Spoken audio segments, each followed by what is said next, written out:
Today, I'm breaking down 4 ways you can double your revenue in the next 3 to 6 months. If you are struggling to generate revenue, given that it is easier now than ever, if you're struggling to really bring in revenue, ultimately it's going to come down to one of these 4 things, which I'm unpacking today. I'm going to do my best to make it as simple as possible so that even if you just dialed in one of these, you would be able to double your impact within the next 30 days. Let's get into it.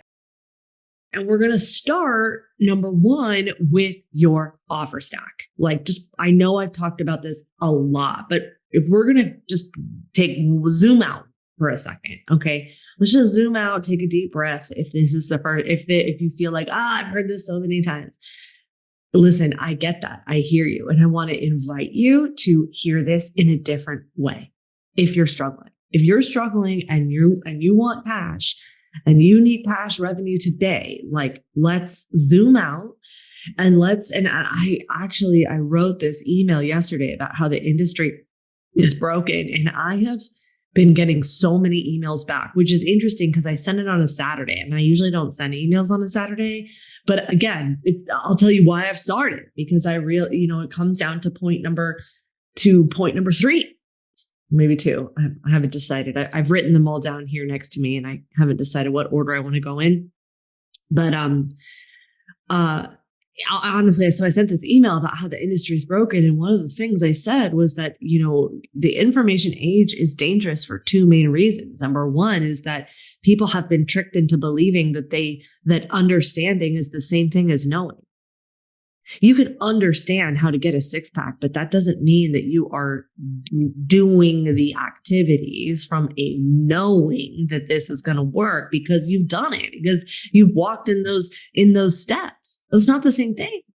And then again, people get twisted because they think, oh, Beverly, but I'm not the avatar. I've never danced before and I train dancers. Okay, that's fine.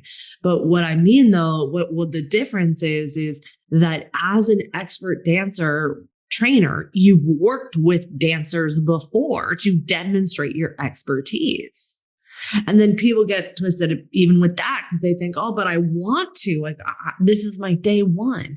Then you just lead with honesty. I've never done this before, and I'm looking for a handful of people who are willing to be my beta tester so that you can then deepen your sense of expertise, which will be rooted in your deeper purpose. Okay.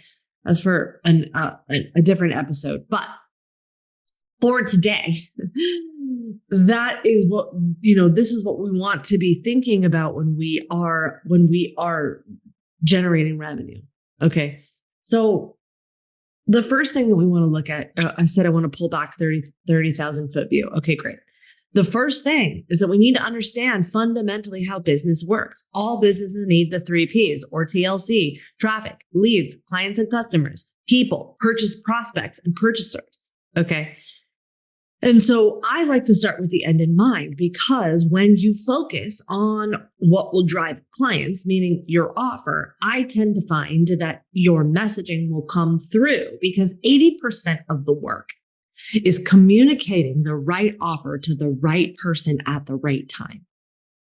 And so what happens to so many people, I've seen it happen time and time again, is they get stuck in this perpetual cycle of adding value and building know, like, and trust, which is literally costing them sales.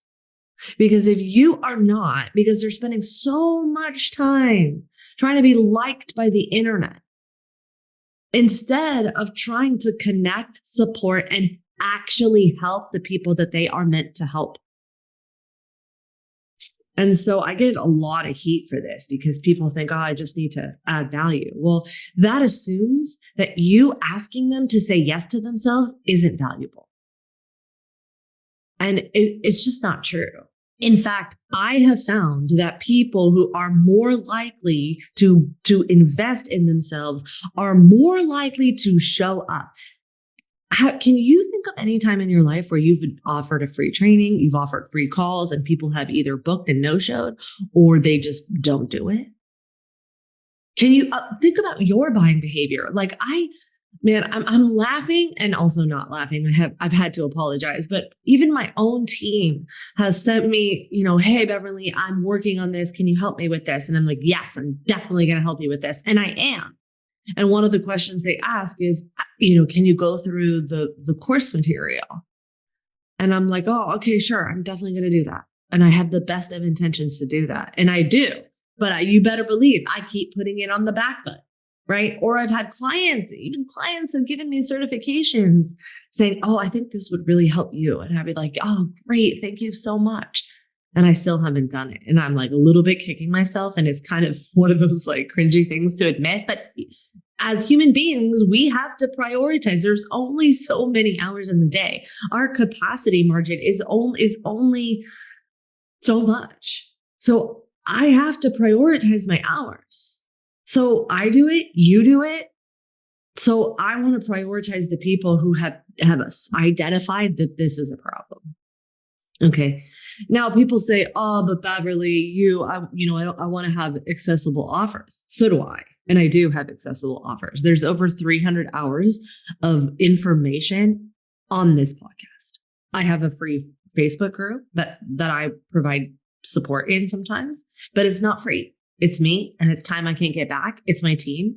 I invested in them to help me in that in those groups. It's my team that is cutting these episodes together. So it's not free. It's also years and years of experience of context, of education. It's not free. And then what usually kills me is it's always the people that are like, oh, I just want to help people, but then they don't want to post content. I'm like, okay, great. Let's post one time a day. Oh, I can't post. It's too hard. I don't have time. Blah, blah, blah, and all the reasons why they can't post content. Yeah, but you just told me that you want to be accessible. So why do we not have any free options? Blink, blink, blink, quiet, quiet, quiet. So I'm not saying at all that we don't want to have accessible options and that we don't want that we're trying to convince people to buy $1,000 Butterfinger. In fact, I'm not here to convince anybody of anything. I'm here to show up powerfully and be visible and support the people who are meant to be supported and helped by me. And that's only going to happen if I show up, because people cannot buy from the internet's best kept secret. Okay. So what I like to do in my business and with my coaches and and the people that work with me is we build profitable offer stacks, profitable products, and it's not all high ticket. I saw this one person say, oh, if you have low ticket offers and you're cannibalizing your high ticket offers. And I just straight up disagree and think that is the worst advice that you could give to someone. And we're going to get to, this is why I said, maybe 0.3 or 4, but we're going to get to the component. And I understand why he says that. Okay, I do. I understand why he says that, because he's wanting you to focus on the number one recession-proof skill that there is, which is sales communication. Okay. Now, I am not of the cloth that, or of the belief, I'll say, that having low ticket offers cannibalizes that. I just actually don't think that's true.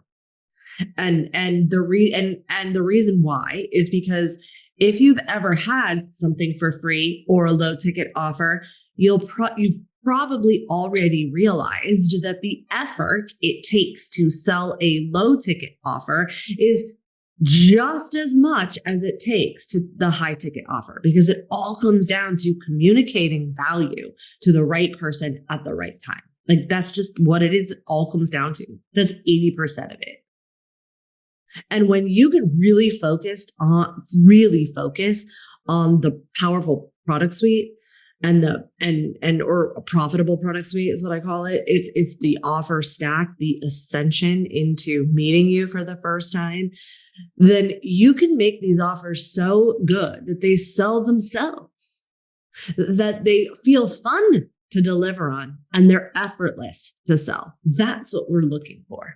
Okay. So I like to help my clients build free leads, or rather build free content or free accessible information that is a demonstration of their expertise. So we're going to get to this in a second. And then we're going to have their accessible options. So their low ticket options so that they can create buying customers, a list of buying customers that will then ascend into their higher ticket premium offers. Okay. So that's what we're building out. And so once you have that, like that's number one, focus, dial in your offers. Okay. Make them so good that they sell themselves.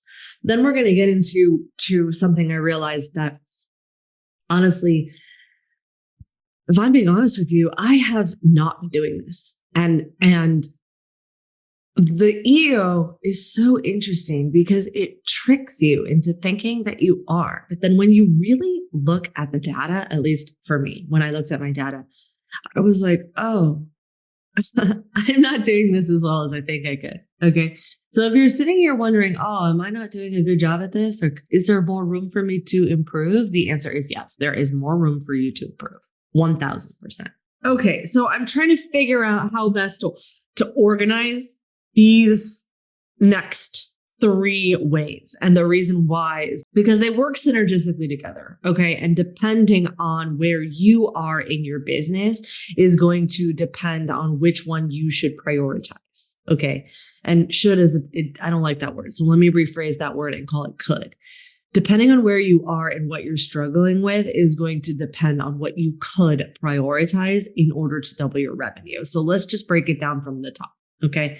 So if we look at business from that 30,000 foot view, we've got traffic, we've got leads, we've got customers, people, prospects, purchasers. So if you just woke up every single morning and you went to bed, and this question came from one of my mentors, okay, I did not invent this question, but once I started really focusing in on this, then it really helped me, which was, how many leads did you bring into your business today? And what can you do tomorrow to bring in more? That's it. Just ask yourself that every single day. This is powerful for 3 main reasons. Number one, it's going to get you present to how you identify a lead. What is a lead to you, right? Because traffic is not the same thing as leads. Right now, especially with all of the short form pieces of content, it is just so easy to get in front of new eyeballs. Let me just say, it's easier than ever. Okay, to get in front of new eyeballs. Okay, so what do you determine a lead? In my business, I determine a lead if I'm going to use my organic strategy, the follows and the DMs. How many followers did we get today? How many DMs that came in today? Those are leads to me because they're conversations, okay, that are started. How many people opted into my email list?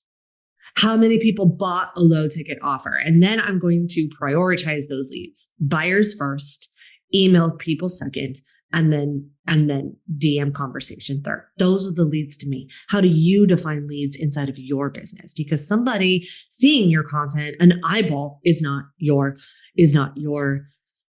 customer. And then here's the reality that it's hard for people. And when I say this, people get really twisted in their belly. Okay. But when we look from like how many clients, like once you decide how many clients you actually need, okay, then you might realize that the eyeballs that need to see your stuff are much bigger than you think. So for example, for us, in order to yield 5 to 10 clients per month, and honestly, I'm trying to get that up to 25 clients per month is what I want to bring into my world. This is what we are finally set up to do in a way that is not going to hurt our profit margin. I need 2 million views on my stuff per month. I need 2,000 buyers of my low ticket offer. And if I'm going to do free leads, right? Because we'll talk about the lead flow and okay, great. Well, then how are we going to increase the lead flow? So if those 2,000 buyers is not the same thing as 2,000 opt-ins. So if I need 2,000 buyers, I probably need anywhere from 4,000 to 6,000 opt-ins. Okay. So that gets scary. People are like, I have 100 people, 200 people. Now, this is because I'm in the scaling process. Okay. I'm going to colder leads. So if you start to feel like there's no way I'm never going to get to that 2 million views, and you start to feel like, oh my gosh, I can't, I'm nowhere near that.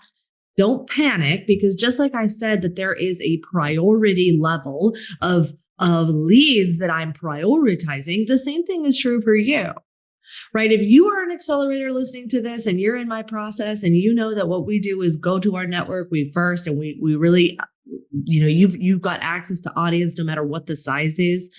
You have access to audience and to people who want your offer. And when you dial in the communication of offer to person, then the size of your audience is not going to be the number one thing that you're looking at that time. We're looking for offer confirmation. Okay. So if you're listening to this and you're like, there's just no way I'm ever going to do that, right? I also want to remind you that we built our business to 500K per year with 2,000 followers. Okay. Now, if we want to get, that's like one of the things that I say all the time, but, and it's a big but, I use that word, right? That wasn't the size of our audience. Okay. Our audience is combined with followers, opt-ins. I have triple that amount of people on my email list, and active. I keep my email list so clean, right? So because I pay for those email subscribers. And email subscribers are going to open your emails 30%, even if they're coming into an opt-in. 20 to 30% of your email subscribers open your email, while 3% of your audience sees your content. So for me, I'm going to lean into the people that are actually opening up my emails. So, because they're going to see my stuff. Okay. So all that to say that when I give you these numbers about traffic and leads, because it's all rooted in the goals. It's not designed. I'm not sharing that in an effort to A, overwhelm you, and B, make you feel like you're never going to get there, because it's just, I'm sharing with you my numbers so that you can just have some clarity around what it is that I'm focusing on. And then also just kind of to remind you specifically on what you can focus on, because what happens is people do one of two things. They either start, or one of three things really. They start to like focus on, okay, well, I need to do visible. They try to go viral, and they try to reach audiences before they've like really plugged up their back end and got their offers in place, and really try to get a consistent cash flow. And they really end up accidentally focusing on popularity. And I probably don't have to tell you that is not what's going to drive a business. You need cash flow. Okay.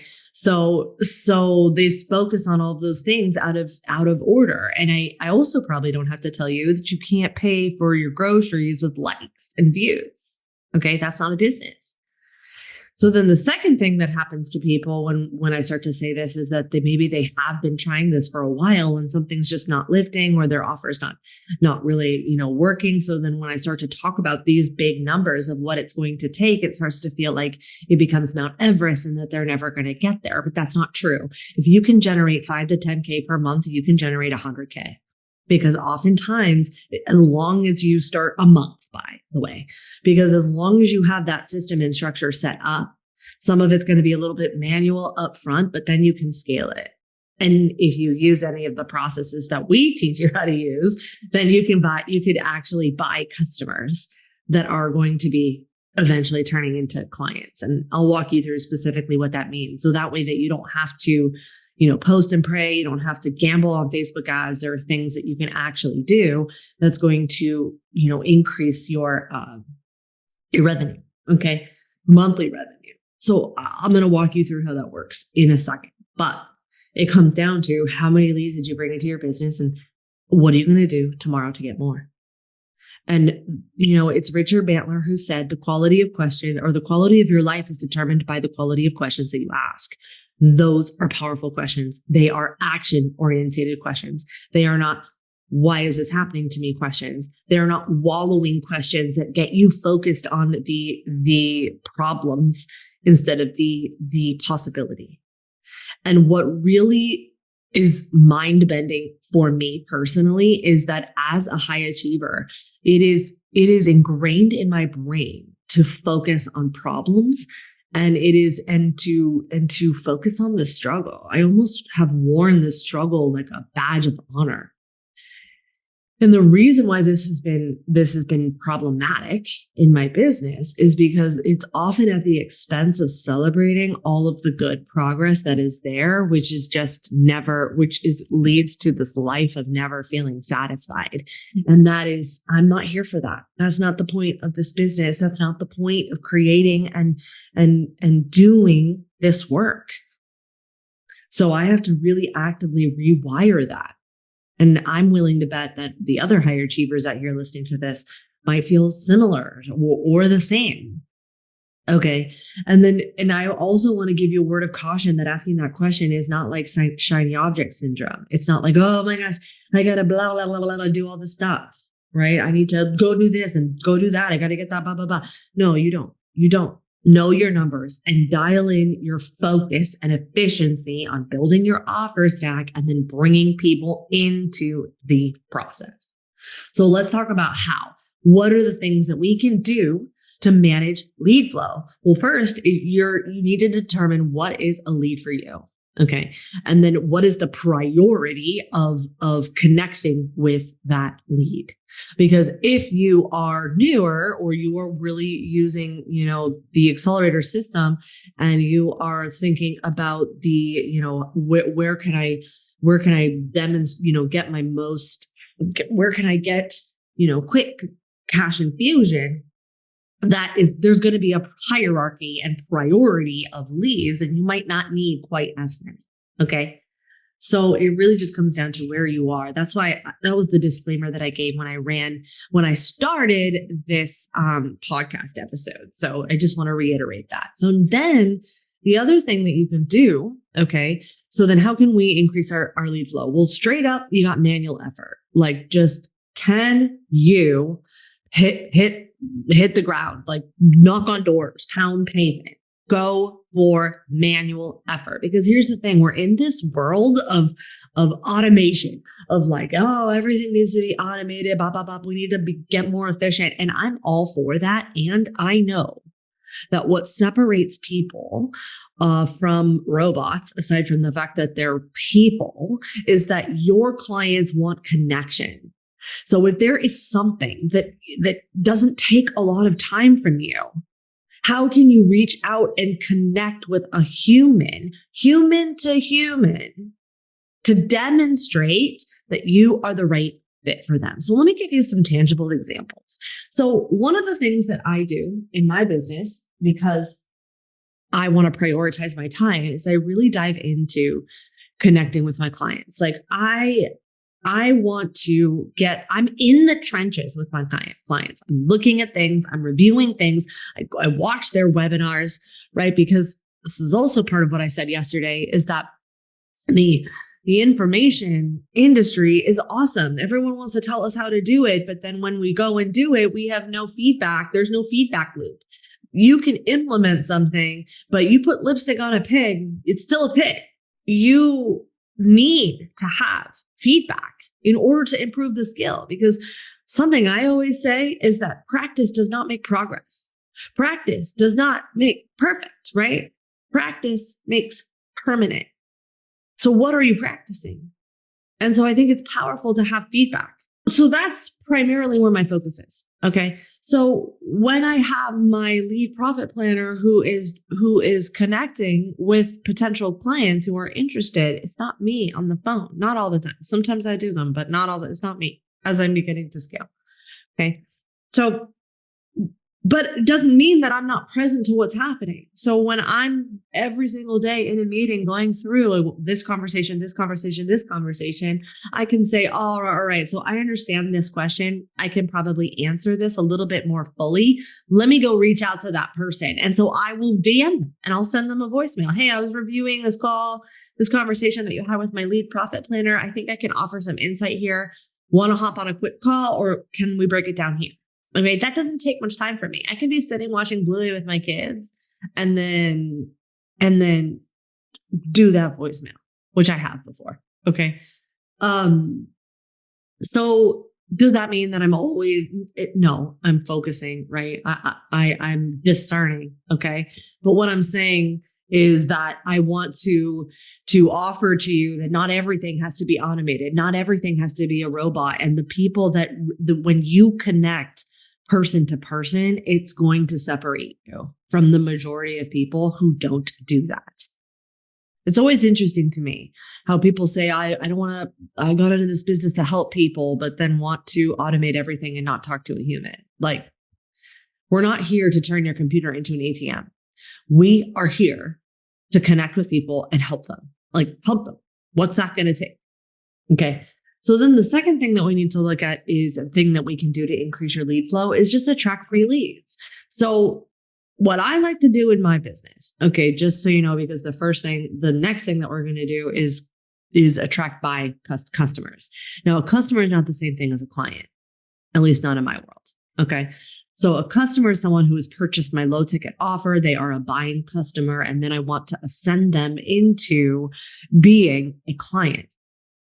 Okay. So now here's something. Okay. So, and when you attract free leads, right?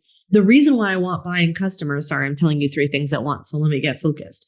The reason I like buying customers, number 1, is it offsets or covers your ad spend. Because once you get into the scaling process, your manual efforts of getting in front of people, whether you are, knocking on their door by commenting on their stuff, or you're knocking on their door by your network and you're collaborating, and there's only going to be so much you can do in order to increase your visibility in that capacity. There's only going to be so much that you can do within your time that's allotted. And in fact, I am a huge proponent that if you use paid advertising, it's actually cheaper than your manual efforts, because time you can't get back. And paid leads are when you do them right, you can, for less than a cent, get visibility and the eyeballs that you need to answer those questions of how many leads did I bring into my business, and what am I going to do to get more? Not double it, but maybe just more. Okay. And then that's how I can get my time back, is that I'm using ads. Okay. Now, well, the thing is that I don't want people gambling on ads. I've done that and it's not been good. I want you to be able to have your ad spend covered, not within like, oh, well, they came in and then in 7 days, I'm going to do a webinar. No. I want your ads covered on day 1. You put $1 in on day 1, you get $1 back.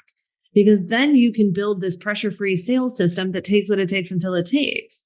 And then going back to what I said earlier, just to close that loop of like, okay, that when you have buying leads and you don't have that pressure of I need to make money or else I die feeling, then you don't need to have high pressure sales system. You can let it take what it takes until it takes, and then keep continuing to refine your skill. So to me, it takes pressure off. So why wouldn't you do it? Now, one of the downsides of having buying customers, especially at the beginning when you're starting, is that they're more expensive oftentimes to buy. It's more expensive to buy a customer than it is to attract a free lead. And sometimes you need the volume to just practice. So one of the things that we do inside of my business, 2 things, is that we have a direct to buy funnel, and then we have a opt-in for free, and then a chance to have a VIP. So we have a low ticket ask so that you can offset ad spend right from the start. Okay. And so we are still always priority number 1 by your customers. And that's how we increase lead flow. And that's what we're doing every single day. Okay. And then, so now the third way that you can double your revenue. Honestly, this is what I was starting to say, but hopefully that got cut out. But the next thing is increasing your nurture. You have spent so much time and money and effort and resource to bring in this lead. Nurture the lead. Now, people get this twisted, so I want to unpack, what does nurturing a lead mean? This doesn't mean give all your best stuff away for free, let people stand in your restaurant and so that they don't buy without buying, right? This is not like letting them pick your brain. This is not letting you like, let me tell you, show you, or let me tell you and explain to you why I'm an expert. That is not what nurturing means. Because it all assumes that people don't think that saying yes to themselves and investing in their health and wellness or their business or whatever is valuable to them. And that's not true. It's just plain and simply not true. In fact, this is another reason why we prioritize buying customers, because they are more likely to show up to do the work. And so what I mean when I'm talking about nurturing, okay, all of your people are operating from mistakes and misconceptions to solve problems that they might not even know that they're in. Well, what does that mean?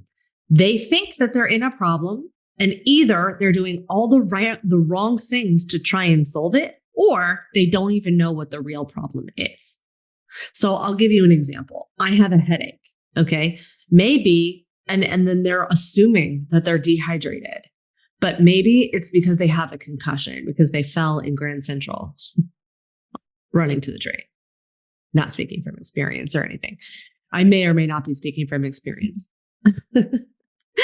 Anyway, so that's what I mean.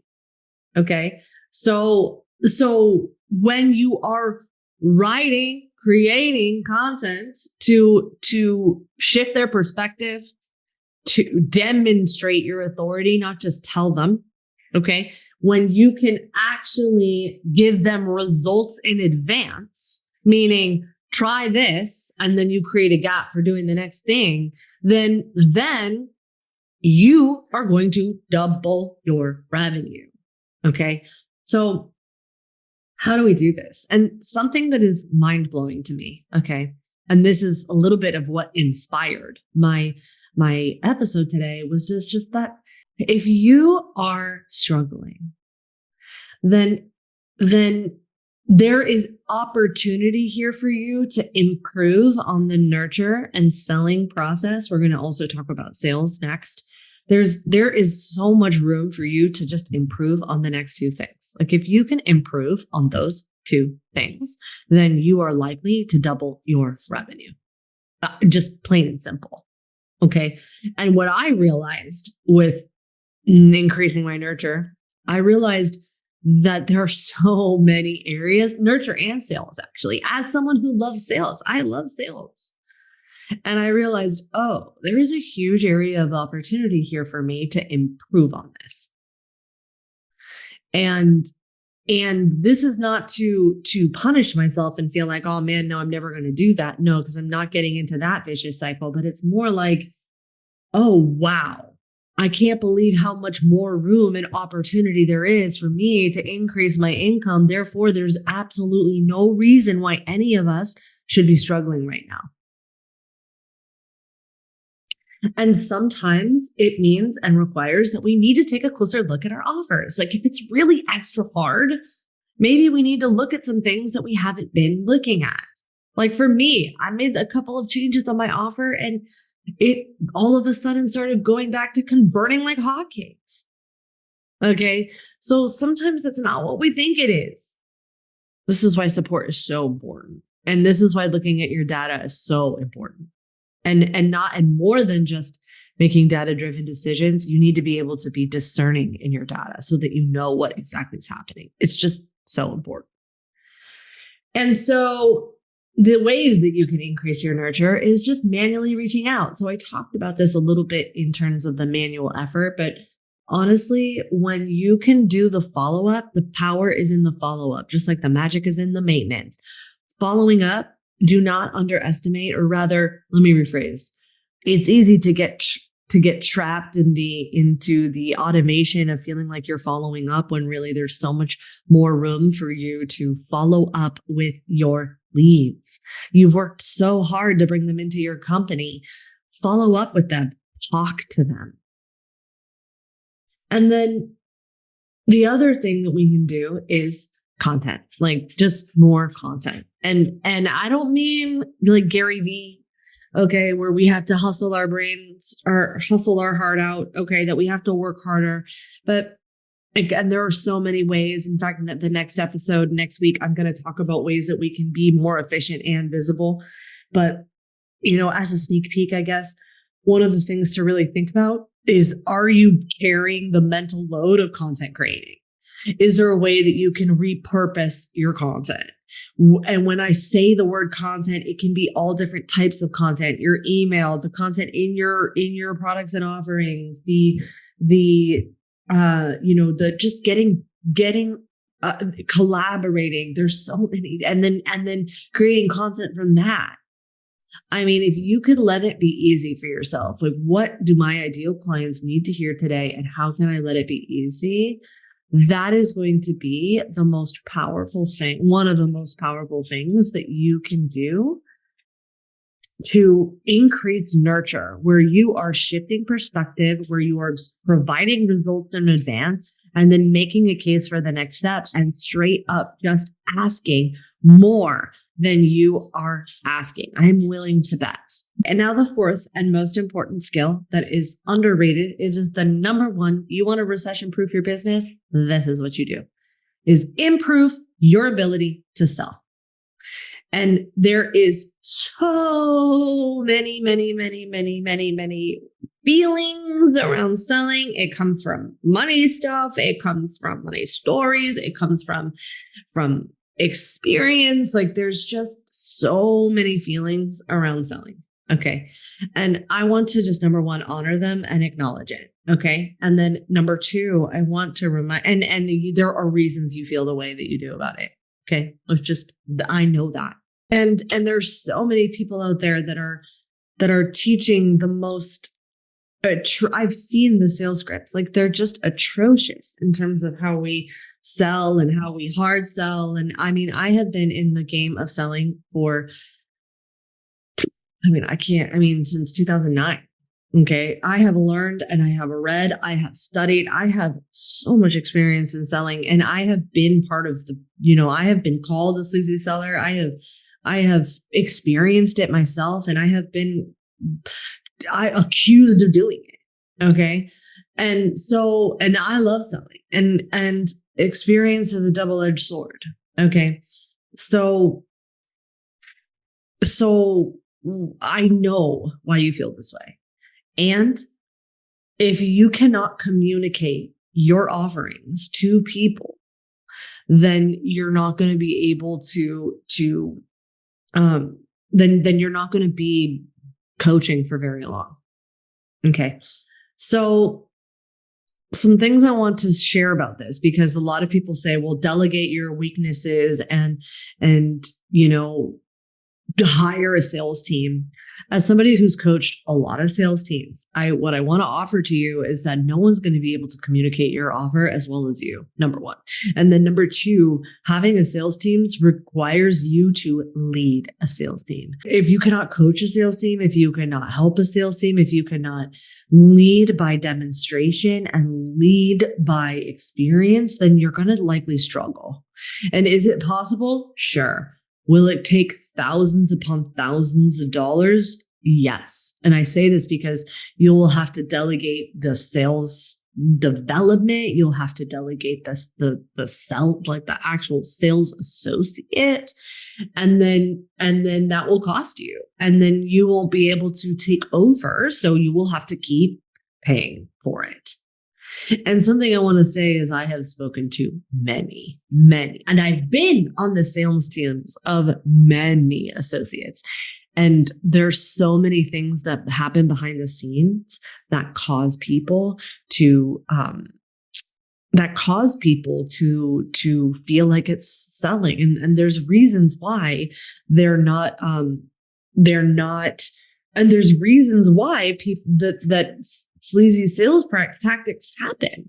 So I'm going to give you an example. Okay. And I'm not going to share with you who the company is, because likely you know who this person is. I'll say that. Okay. But I was talking to an associate who said that this company would lock the doors to the building with you inside, which is illegal. Okay. But you would come into the building and they would lock it and you couldn't leave until you made a sale that day.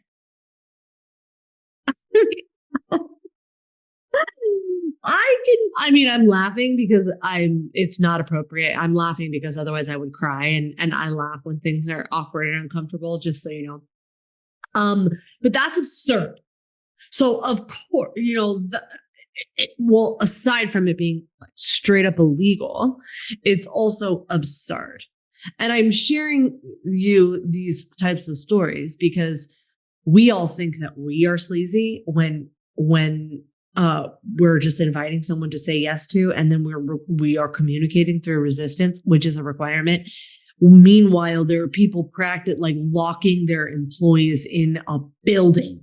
So the skill of selling is the number one recession-proof skill that there is on the planet. And you cannot throw money at a problem and assume that it's going to get fixed. Okay, that's not the same thing as acquiring the skill and then delegating the skill when you went to someone who can do it better. Okay, I just think that you need to be able to lead the team that you're going to bring into your space. And so learning how to double down on your skills of communicating the value of your offer.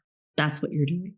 And then learning how to communicate through resistance so that you can address it in a way that makes your client feel safe and makes your client feel empowered and gives the environment for you to hold the space for all the feelings that are happening when it comes to communicating through resistance. Okay. That's what we're doing.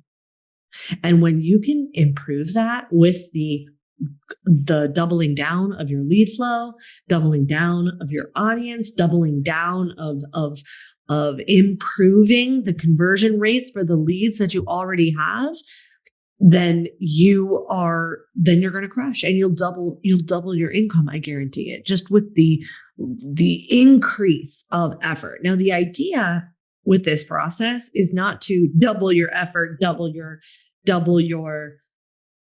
outcomes. The idea is that we just incrementally improve your effort to 4 to 6x return on time investment.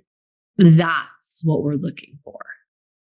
Now, when you're first building this out, it can sometimes feel like the effort is way more than the return, but the effort will have a compounding effect because you will get more efficient, you will get better, you will get the reps in, and it will become easier, but the work will stay the same. The work will be boring. It'll become boring, which will be a good thing, and you'll feel like, oh, I can do this. Okay. But when you can make the inspired work be fun, be something that you like to do, but still it needs to get done, the better off you're going to be. And you're likely going to double your revenue. Now, if you need help with this, okay, this is exactly what we're going to be doing inside of the Profit Booster.